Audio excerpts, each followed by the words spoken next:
do business with people they like. And so building those relationships and building a community feel where people feel, hey, I need some help. Nothing beats getting in a room together and just throwing stuff up on a whiteboard and seeing what sticks and what slowly slides off as you investigate it further. It's one thing to be able to say, hey, we know what the issues are. It's something entirely different to be able to say, and here's what the really smart CEOs are doing about it.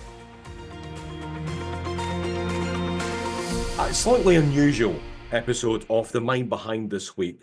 We go into a topic that's probably at the forefront of everybody. Everybody that's listening has discussed this at some point, and that is property and how to finance it. We're lucky enough to have Bernard Desmond on, who is a mortgage broker with a little bit more. So why we're lucky to have him? Well, he's just been announced as the 2025 Residential Broker of the Year. His company is called Blank Financial, and the reason it's called Blank Financial is quite simple. He starts off with a blank piece of paper. He tries to go in without any preconceived ideas. I know a lot of mortgage brokers will probably say that, but you'll get a bit of a feel for why this is really important to Bernard as you listen to the discussion. We spoke about his journey going from India to Dubai to coming to Australia, how he had a good, successful career in banking and mobile lending in Dubai, and then gave it all up to start again in Australia. We spoke about the reputation of mortgage brokers, good and bad. The importance of finding kind of a solution that's really tailor-made because it's such an emotional part of many of our lives when we buy a property, and also the kind of changing workforce and what that means to the market.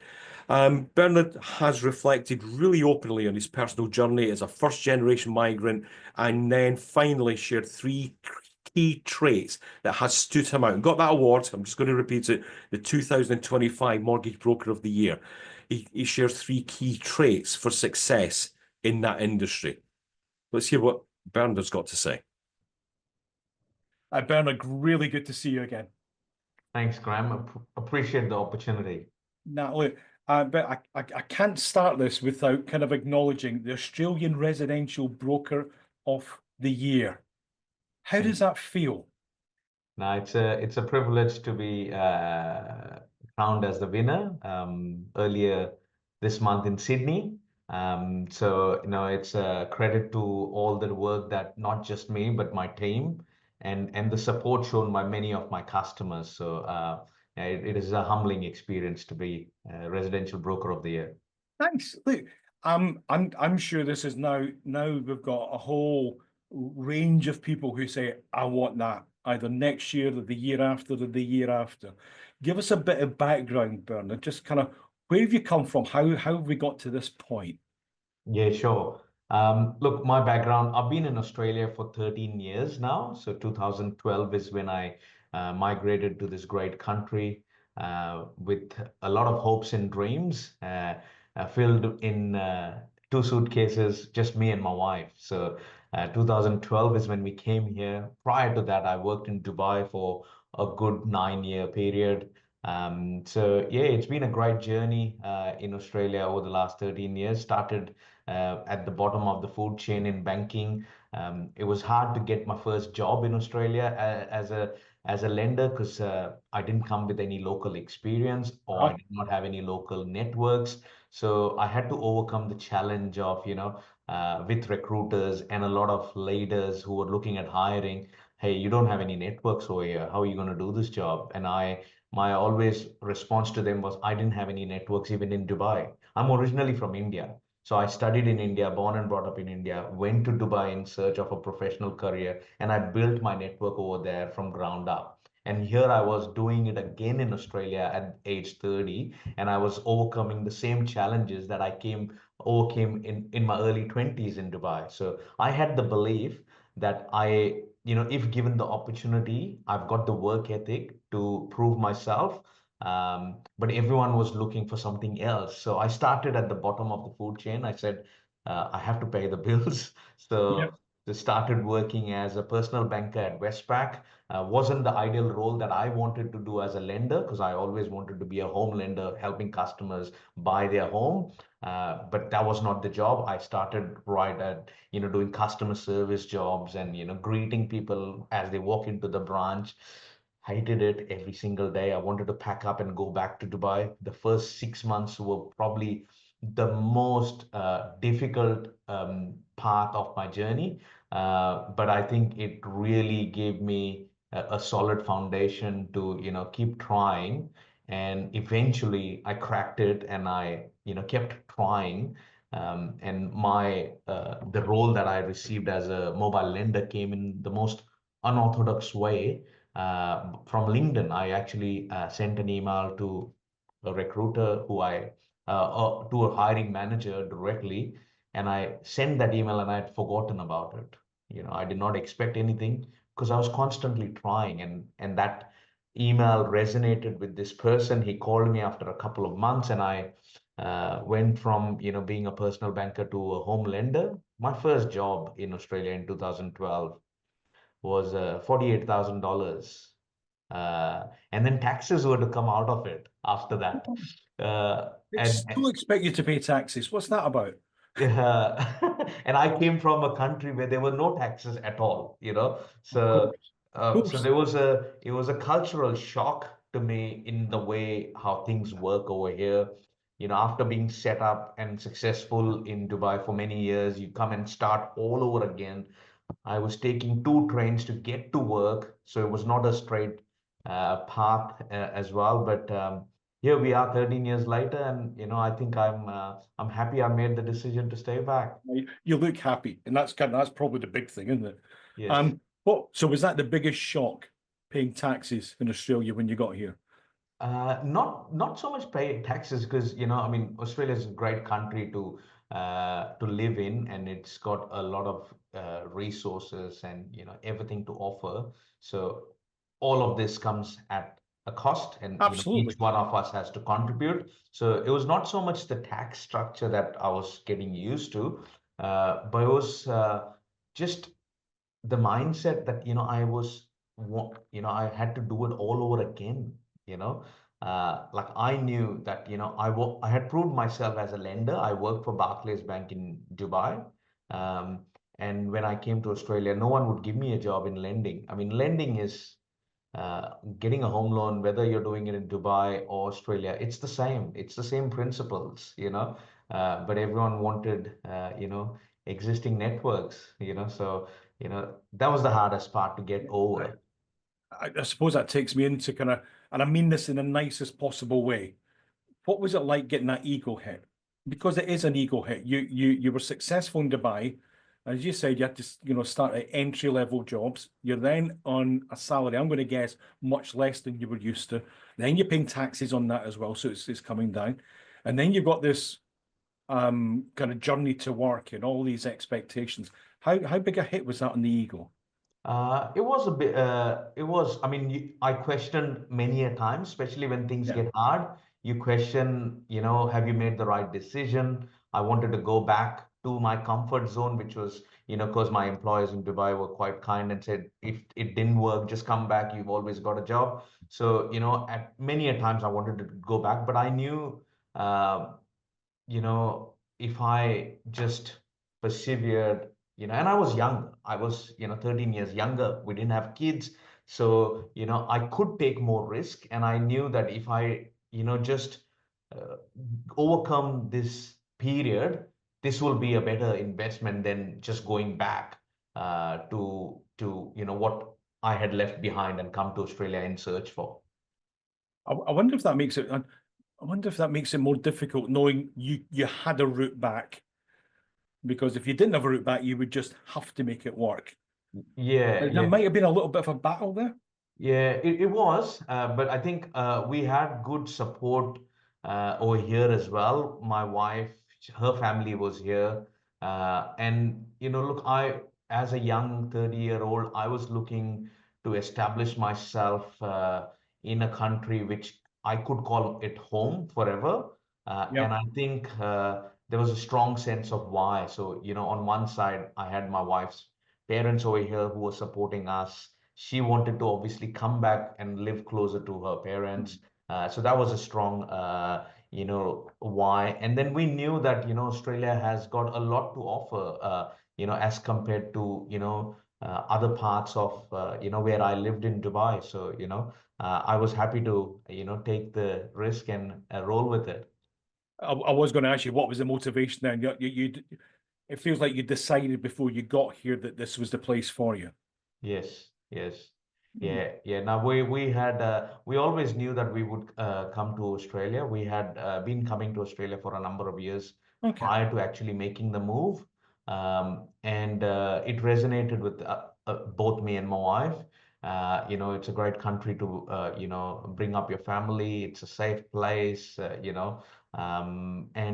yeah, we were really looking forward to, living the great Australian dream and buying a house and having kids and all of that. And I think as I look back right now, I have managed to do all of it, You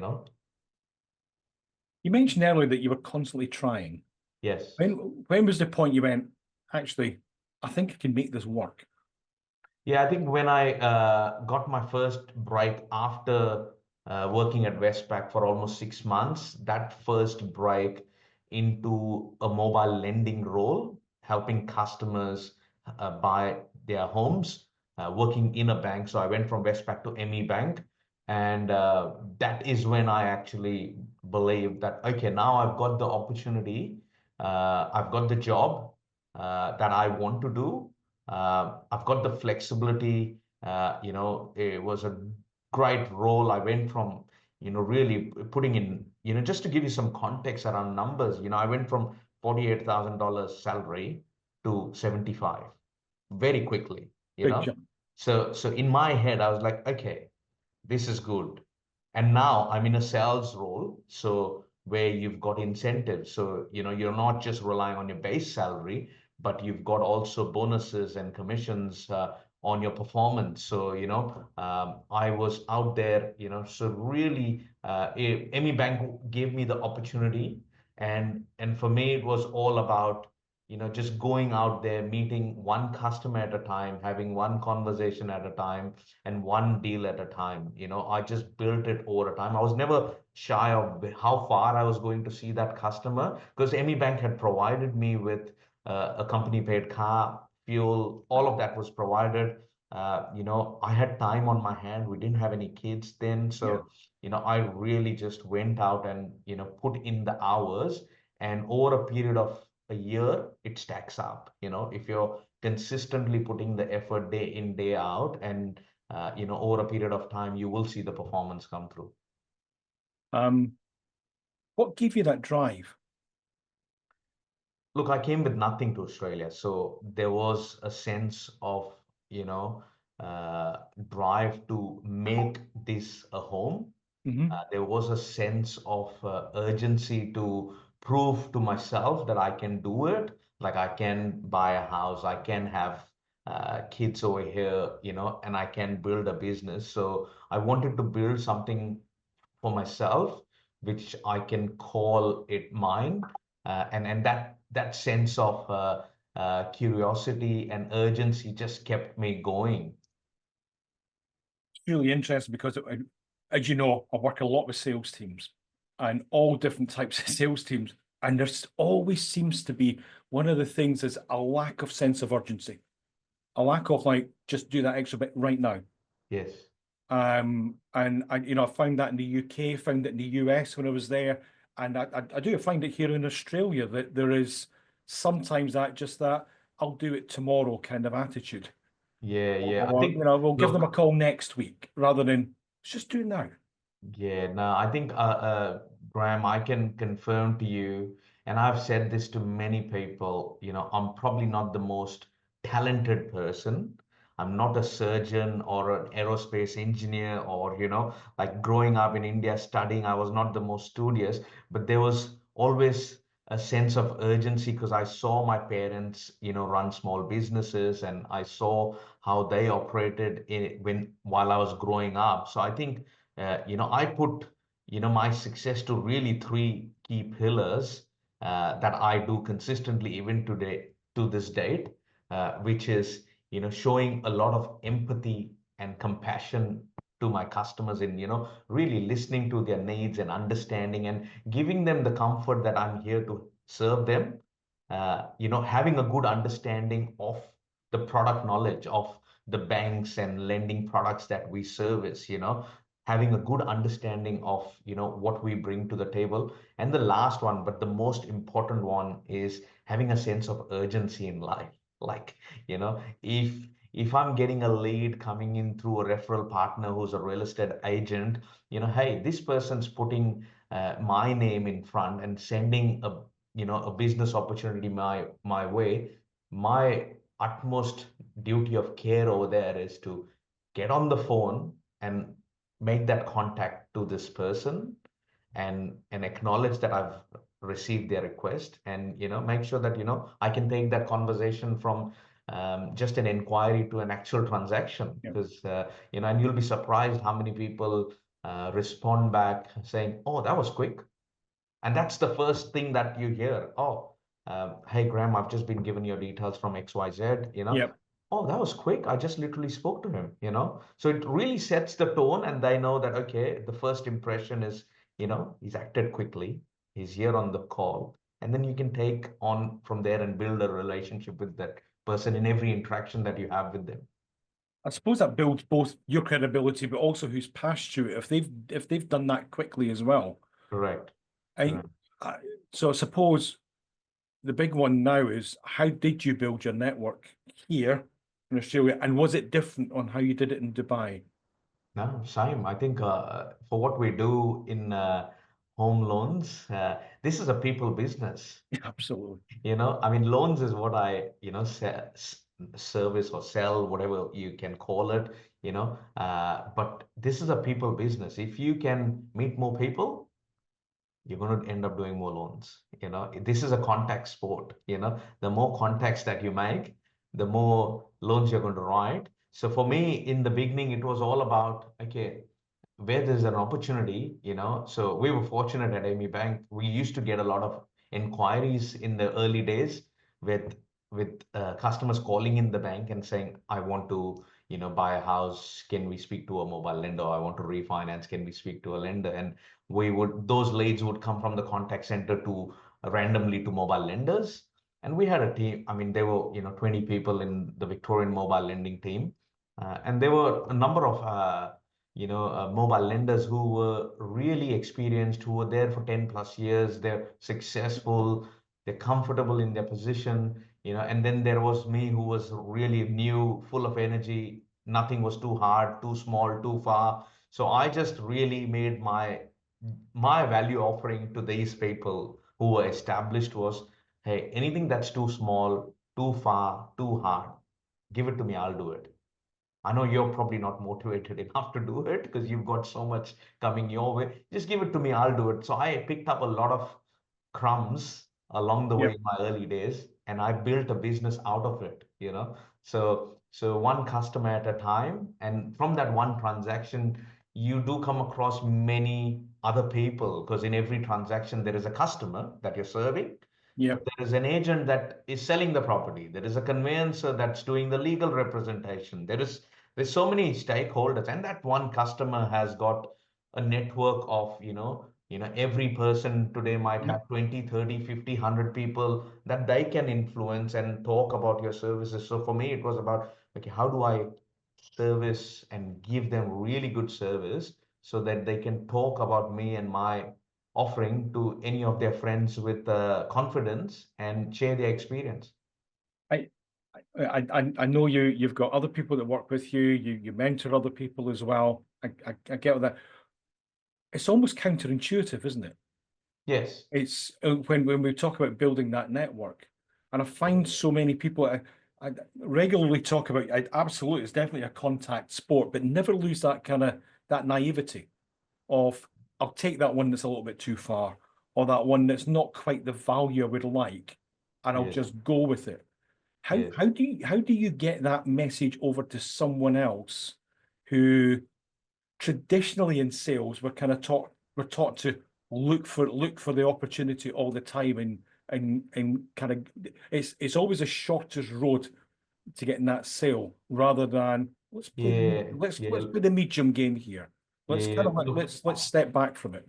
I think it comes back to, your end goal. So my end goal when I was working for the bank Mm-hmm. was always in my head. I was a broker.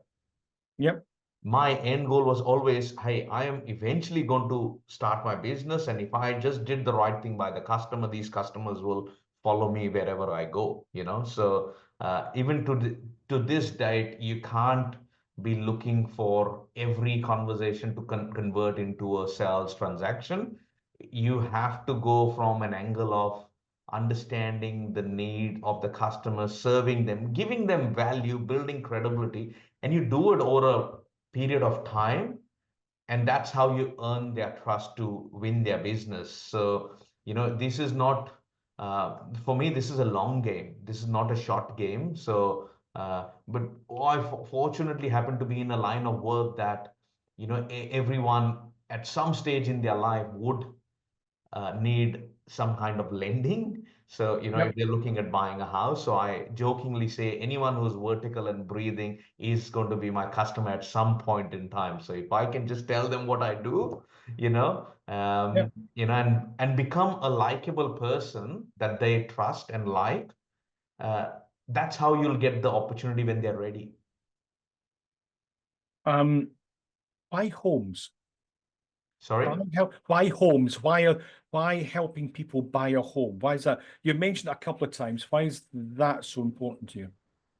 I've always loved property and money, so real estate and money, and I It's a think good combination these then. two put together. And fortunately, Australia is, Australians love property, so it's really, it's there is something about helping someone, whether that's their first home or it's their 10th investment property. There is a sense of satisfaction to see someone go on that journey where they're buying their first home, with a job that they're doing, and then as they progress, they get married, they get settled, they buy a bigger home. So if you can be that trusted advisor, it does give me a lot of joy to go on that journey with my clients. And look, I mean, for me, it's the job that we do in Australia is probably the easiest job in the world, because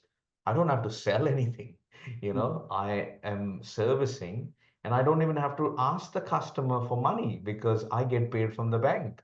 So, it's the easiest job. Like, I can come and help Graham with his home loan requirements, and Graham does not have to pay me anything. I'm getting paid from the bank. So it's a no-brainer. Yeah. In your perception, what do you think the reputation of mortgage brokers are? Look, in today's market, and these are actual stats, more than 75% of home loans are originated by mortgage brokers. Mm-hmm. Okay. Over the last 25, 30 years, there's been a lot of, changes, good changes, which has shaped this industry to where it is right now. But like with any industry, there are, great brokers, and then there are average brokers. So it just, your experience of dealing with broker might be not really a true representation of, the industry as a whole. Yeah. But to give you stats, 75%. So one in, out of 10, more than 7 people are using a mortgage broker purely because they provide choice. They work around your time frames, and you don't have to go and do it in a business hour like a bank, like 9 to 5. Choice is a big, and then it doesn't cost you anything, so you're actually getting expertise for, like someone like me, 13 years as a lender in Australia, 9 years in Dubai. That's 20 plus years of work experience. I've seen every single scenario under the surface that you can think of. So you're leveraging somebody's experience, where you're not making those mistakes at the expense of losing a house or making a bad application to the bank. Because if you use a accredited licensed broker, your experience of buying a house is going to be much more easier. So you don't just fill out forms and collect commission then? It's not just that. No, Yeah, no, I it's didn't think far so. from Yeah. that. I mean, I think filling forms and collect. I mean, a digital computer can do that right now. Why do you need a Absolutely. broker to do that? You mentioned you've seen kind of all different types of scenarios. What's the biggest or the worst financial mistake do you think people make when they're applying for like a home loan, or what's the kind of mistakes that people make? Yeah, look, great question. And we see, all kinds of, experiences. If you're in your younger days, you've not been so credit savvy and responsible, you've gone and taken credit cards or, Mhm. bought mobile phones and plans and you've not paid them in time and you've got a bad credit score, those are the things that will come and haunt you later on in your life when you actually want to go and actually get credit from a bank to buy your house. So credit is such a thing that what you do today, there will always be a trace of it, like left behind. So always maintain good credit worthiness with any lender or service provider that you've got any kind of facility from, whether that's a utility connection or a mobile telephone connection or even a credit card. Always make sure that you're paying on time, because that builds character. And Yeah. because any bank that is currently going to take you as a home loan customer, if you've never had any lending before, they're going to reference all these other historical evidence that's available to make an informed decision whether they should extend credit to you or not. And people can repair that. They can Yeah, there come are credit back. repair agencies, and look, like with anything in life, life events do happen, and sometimes there are things that are not in your control. As long as it's you can substantiate and demonstrate that, and you've got documents to back it up, there are credit repair agencies and service providers that can help you repair that. Yeah. Okay, you must come out. Okay, no names, but you must come across kind of clients who are on that $48,000 salary now, but want the penthouse apartment and they want it right away. No, How do you manage expectations? yeah.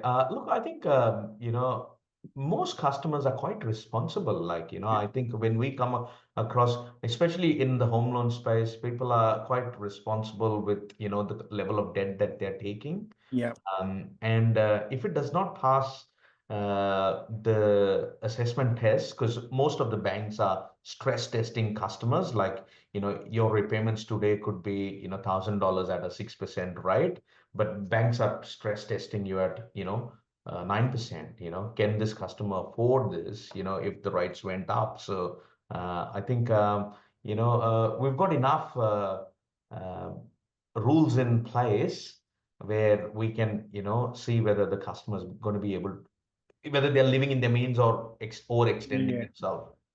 It's interesting. Let me a bit of an insight. I think my first mortgage was 14-15%. Yeah, wow. Yeah, and it was that's just what you had to deal with at that point. Yeah. But the So you property prices were probably relevant with that Yeah, interest rate, absolutely. It stifled the market to that point. Yes. Yeah. You mentioned that kind of 75% of mortgages come through brokers. Do banks really like brokers? Do they want brokers, or would they just rather channel all through themselves directly and just kind of fight with each other on it? Look, again, it comes back to, listening to the market and doing what the market wants you to do. So the consumers have spoken that they want their preferred choice is brokers, because they provide choice and expertise and transparency. If you're going to just one bank, you're going to go it's good. And I've been working as an employee working in a bank. You're actually selling a product, you're not servicing a customer, because you can only give that bank's particular product. You can't say that next door has got a better option. Whereas with a broker, you have got access to, Yeah. in most cases, 45, 50 lenders, and you can understand the customer's needs and tell them, okay, out of all, these are the most recommended options for you. Also, no bank is in the business of declining loans. But if you go to the wrong bank with the wrong requirements, and you as a customer, if you've never done it before, like you're not applying for a loan every day, are you? So how will you know what is that bank's policy or assessment requirements that you're going to get a loan? Like we see that a lot of the times, some customers are so rate focused, they'll go with, okay, this is the cheapest rate, and I have to go directly with this bank. But a cheapest rate does not guarantee you a positive outcome. The Okay. rate is a hook to get you in. What is the guarantee you're going to get a loan? So I think brokers are certainly, the preferred choice according Yeah. to consumers. Whether banks love us, like us, or hate us, I think it's irrelevant right now. Because it's If, client led. yeah, but if they had it their way, they would probably, like any other business, want everything coming through directly to them, than brokers. Right, we're going for free advice now. We're going for free advice. Okay. Yeah. What should we be looking at other than just the rates? What kind of other considerations are in there? I think the biggest is, rate is important. Yeah, So of course. don't lose sight of the rate.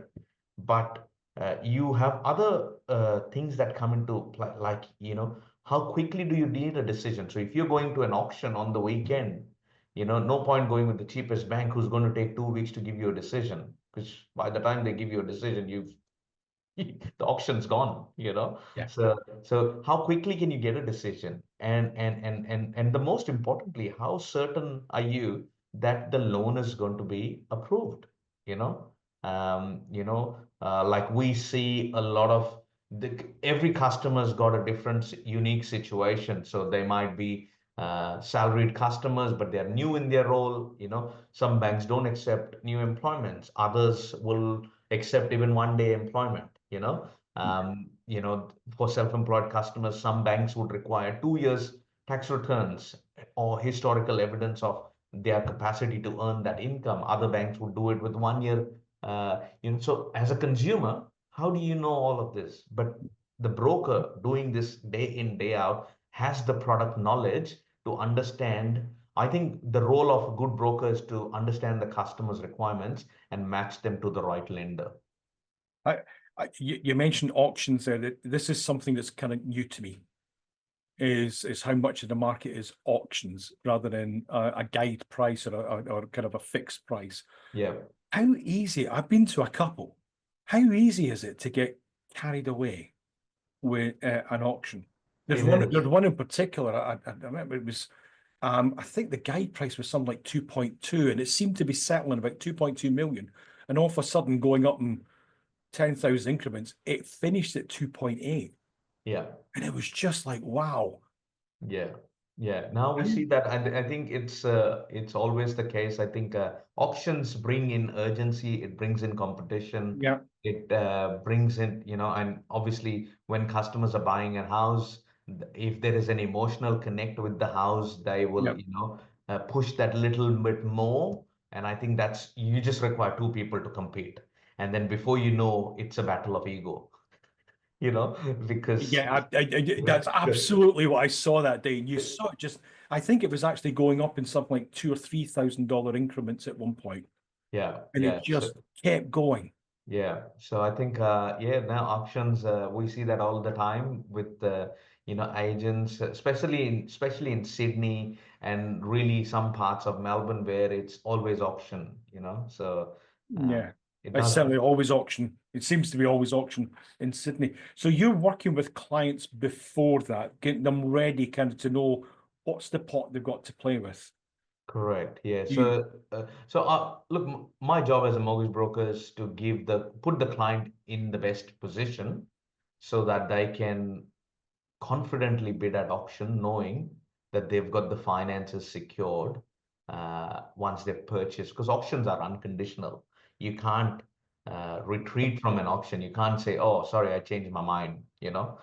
Once you buy under auction conditions, in most states, the law is you bought unconditional. So, which means you have to do all your due diligence before competing at the auction, and that's why in most real estate agents prefer an option campaign because there is no jail-free card to come out. So Have you again? Have you had clients who they've gone in with one pot and just got carried away? yes, yes, yes. Wow. Yeah, we've had many examples that we've heard of customers. But look, if you're buying property and you're buying it, for long term, it all makes sense. Yeah. But if it's really short term, then sometimes you can get caught that you end up paying more. So uh, I'm going to guess, just from the short time that I've got to know you, Bernard, that you take this kind of personally. You want to see people doing well. So it must be stressful when somebody phones you and say, "I know you told me that was my limit, but I kind of went here." yeah, look, it is quite stressful because without even you realizing it, you make the customer's problems your problems. Absolutely. And then you're trying to obviously manage and service and find a solution for them so that they're not losing any money, and you're protecting their interests. So yeah, you're absolutely right. I mean, most good brokers, that's another thing, again, having that urgency, having empathy to find a solution for your client and going over and above then the call of duty to just say, I told you not to go. They've already gone now. What can you do? You have to find a solution, Yeah. Yeah. Now it's there. Now it's real. You've got to try and help them find the money. Yeah. One of the big conversations we're having at the moment, kind of in the workplace, when we're looking kind of the makeup of, you talked about people being employed. The makeup of the workplace now is Gen Z or Gen Z is becoming more prominent. They're actually going to overtake kind of baby boomers in the workplace. So more young people coming into it who tend to be a little bit more unstable in the jobs, like to change things a little bit more, but also want to get in the property ladder. How does someone who's maybe not got the consistency of employment, wants that little bit of freedom, but also wants to grab some time, what kind of advice would you give first-time buyers? Yeah, look, I mean, it's common. Like, I think growing up as kids, I saw, my in-laws, my father, like, you had consistency in the job. You started one employment Yeah, and absolutely. you were, 10 years, 15 years, 20 years. You don't see that these days. And that's the way, the world today is going. The more someone's moving, they're going up the ladder in probably career-wise, monetary-wise, and in their pay. So changing jobs is not so much of an hassle. There are still banks that will lend to you, as long as you're showing career progression in the right direction. Yeah. But if you're changing lines altogether, today you're a carpenter and tomorrow you've gone and started to learn physiotherapy, and that is probably not going to fly because it's two different lines Yeah. of work. So they might want to see some kind of consistency there before they can make an informed decision on lending you money. So where do you see the market going? Australia's unusual. It seems to have had this constant rise, Yeah, and a little bit of a plateau. You can almost hear the gasps. If yeah. you listen carefully, you can hear just people beginning to panic. It just plateaus. I'm from a background in a country that's kind of used to it being up and down. Yeah, yeah. Recessions come Look, in every so often, things happen. yeah, look, where do we see the market going? And this is obviously just, just my personal Yep. views. Um, we are saying Australia's got, a shortage of houses. Yeah. We still have, migration, people wanting to come over here. So there's going to be a need.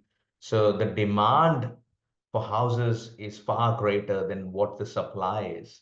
And when that's the case, the prices will keep going higher, So whether that's the purchase price or even the rents, it is only going to go one way, till we can see that, we've got more supply and less demand, So I think medium to short term, it's a safe place. It's got really strong, you know, you know, infrastructure, the lifestyle that it offers. You know, the weather it has to offer.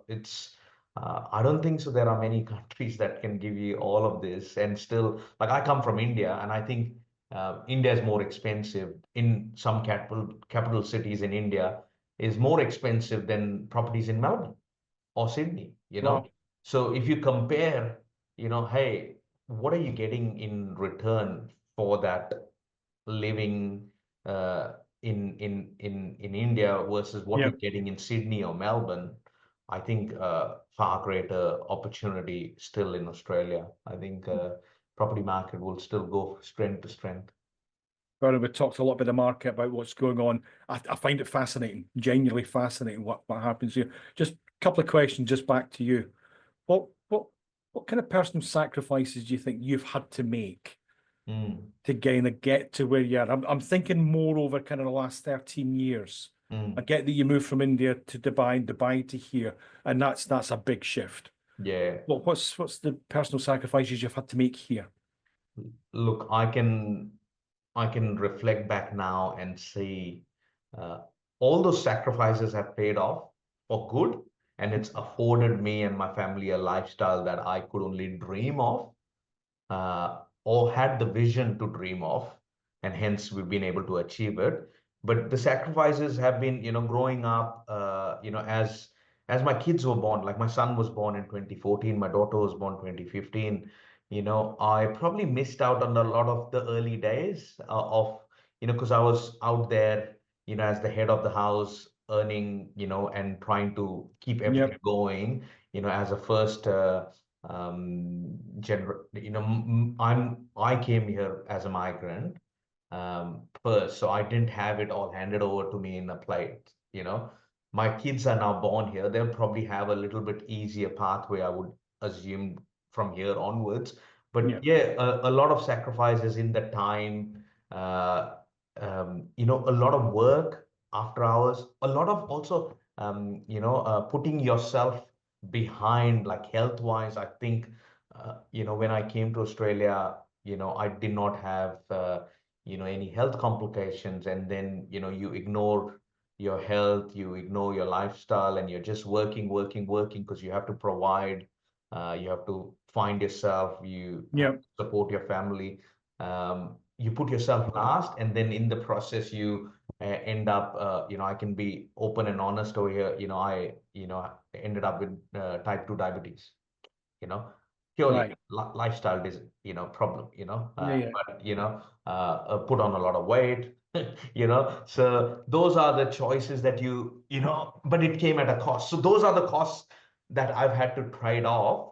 And yep, now when we've got some kind of consistency, you know, I've gone back to, you know, looking after, you know, your health, and, you know, giving it good balance. So I think, yeah, my suggestion to anyone, you know, if you can just balance it out, but also, Graham, you can't do it alone. Like, you need to have a really good life partner to do this.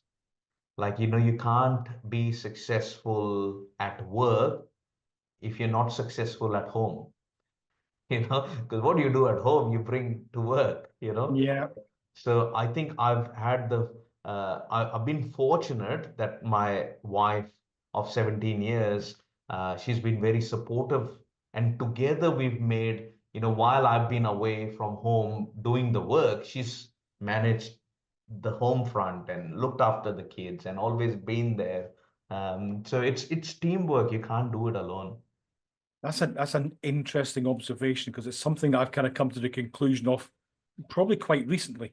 When I look at how people have been successful, it's a partnership that tends to be more successful than It is at work. If you see, you have, you know, you're successful because you've got a good support network around you. At home, you have to have that same network. So, you know, you know, my wife, two young kids. You know, we had our kids. You know, at one point they were two kids under the age of 3. So you can imagine that wow, was busy because they're only 16 months apart. We had good support from my in-laws. My mom lives with us, so she was a big help. which allowed my wife to go back to work in some capacity while I was setting up the business. Because, I left after 4-5 years of working in the bank, I left that security of that job to go and start blank and become self-employed. And when you become self-employed, you are not going to get a paycheck to paycheck. There is no income coming in, so you are, you have to hunt, Yep. so, it's been a good journey. So support and family and everything around. And you mentioned kind of health. That's a big one. I mean, I've moved countries twice in 8 years, so that's the reason that I'm in the shape I'm in. So I'm just going to leave that one there. What advice would you give somebody who was thinking about starting over, especially coming to a new country? Yeah. I think don't be scared to take some risk, and know that your first job is not going to be your forever job. You just need to get in. For me, that was important. Yep. That I wanted to get into banking. So, and then I knew once I get in, I'll make my way up. So don't be shy to take some risks. And look, I mean, you've got one life. You might as well live it. So you take some calculated risk. Like And, I think. and you show that you moved on quite quickly after 6 months. You began to get all kind of opportunities. Yeah, but it didn't fall in my lap. No. And don't expect that things will come and fall in your lap. You have to constantly be searching for it. You have to be curious. You have to put yourself out there and just constantly network for opportunities. And things will come in the most unusual ways to you. It's what you make of it then. Good things happen to good people, don't they? I think so. Yeah, we just keep it going. Yeah. If you could sum up your career in one sentence, if you can kind of just like pull it together, how would you summarize it so far?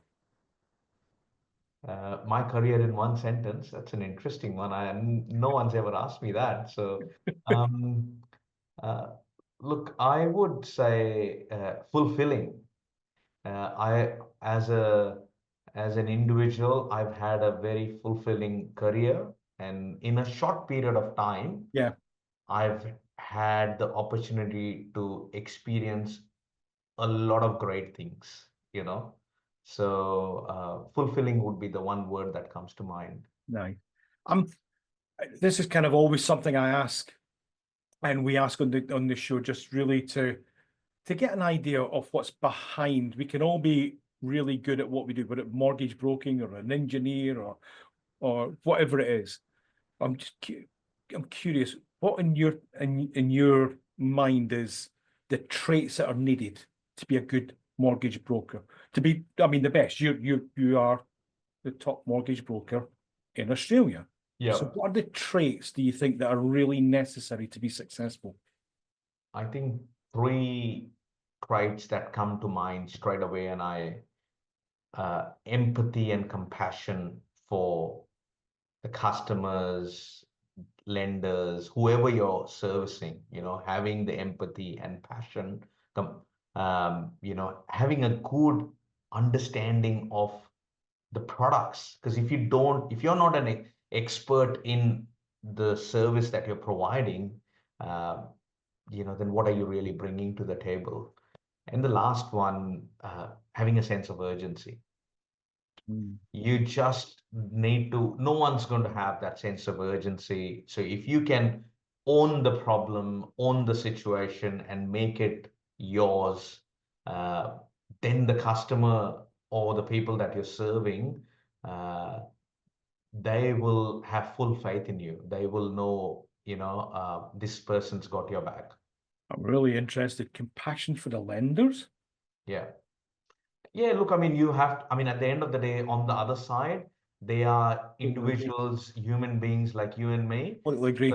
So I tell my team all the time when we are dealing with big banks who've got thousands of people, and it's like a production line when you're submitting an application. Hey, while you've done all the work and written quite detailed notes and you know the customer intimately, don't expect the other credit officer on the other side working in a big bank to know the same, because just think they're probably looking at 20 files a day or 8 to 10 files, for them.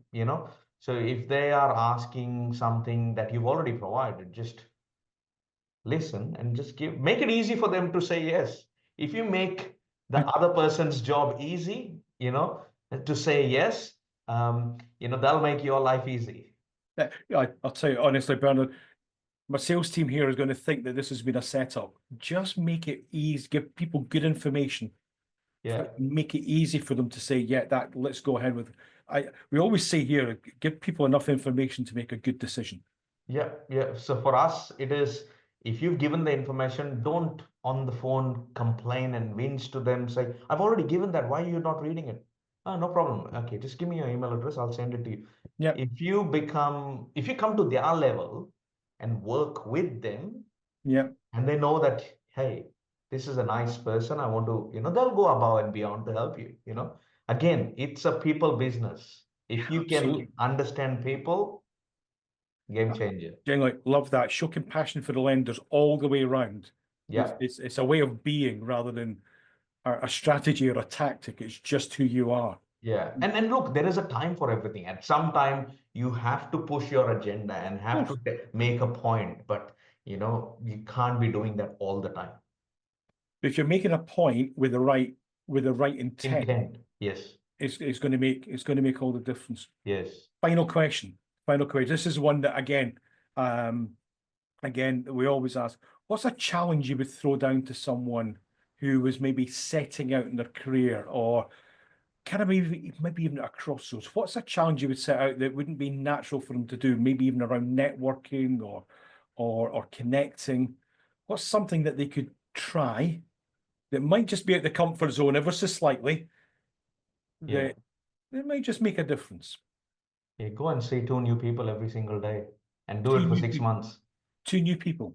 2 new people, just go and meet 2 new people every single day.